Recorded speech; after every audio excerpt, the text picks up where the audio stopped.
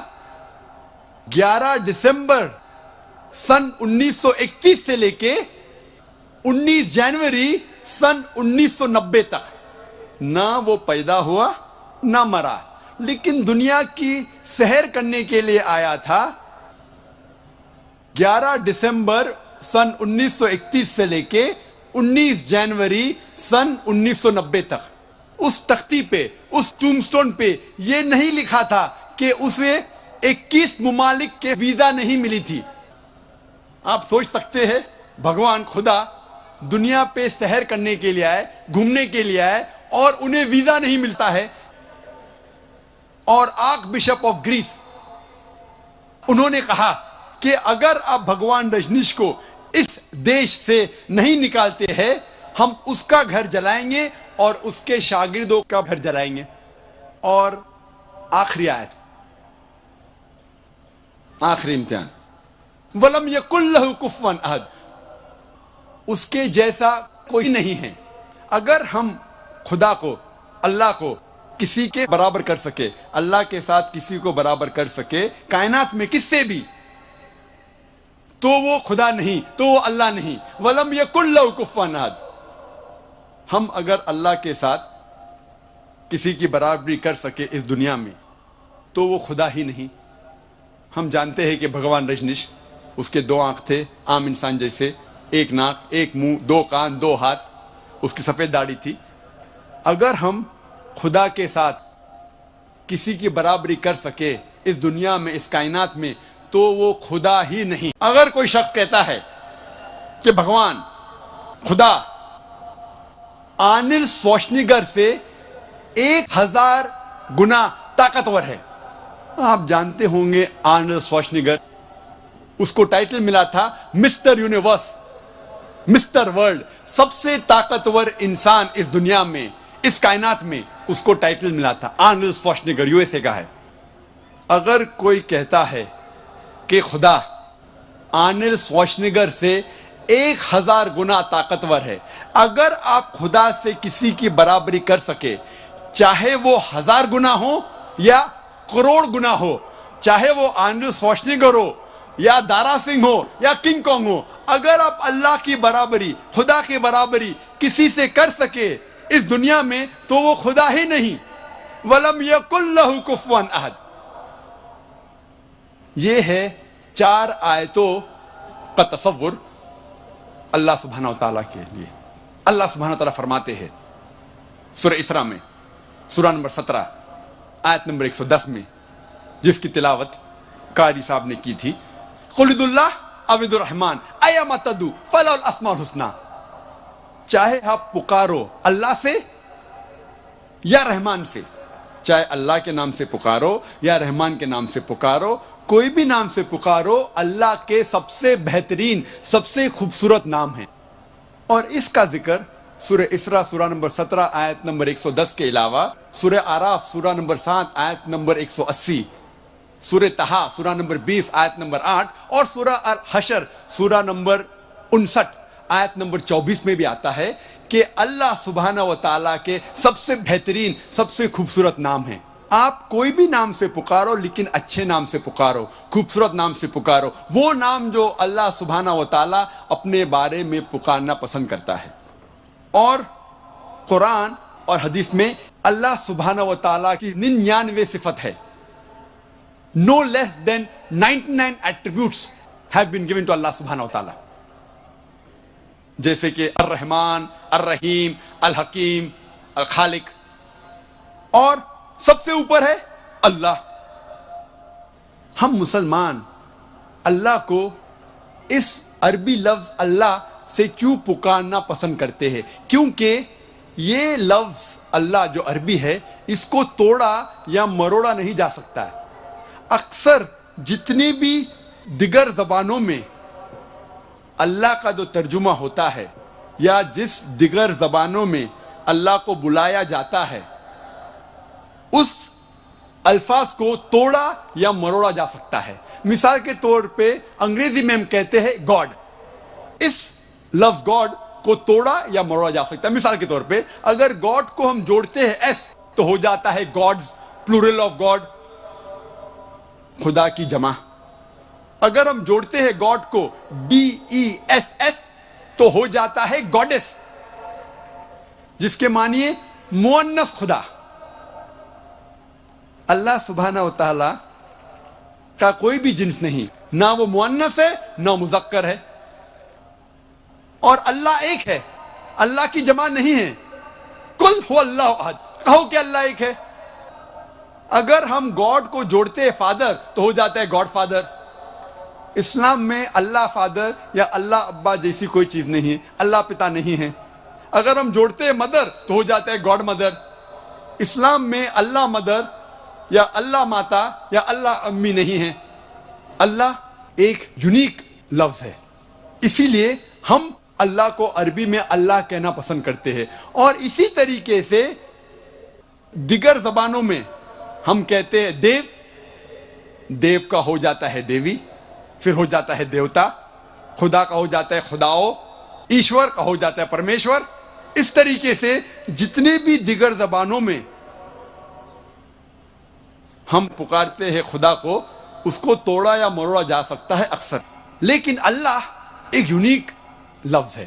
اسی لیے ہم مسلمان اللہ کو اللہ کے نام سے پکارنا پسند کرتے ہیں۔ لیکن جب کوئی مسلمان کوئی غیر مسلم سے بات کر رہا ہے اور انگلش میں اللہ کے بدلے گاڈ استعمال کرتا ہے یا اردو میں خدا کہتا ہے تو مجھے کوئی اعتراض نہیں ہے، لیکن یہ میں کہنا چاہتا ہوں کہ God is not the correct translation of the Arabic word Allah.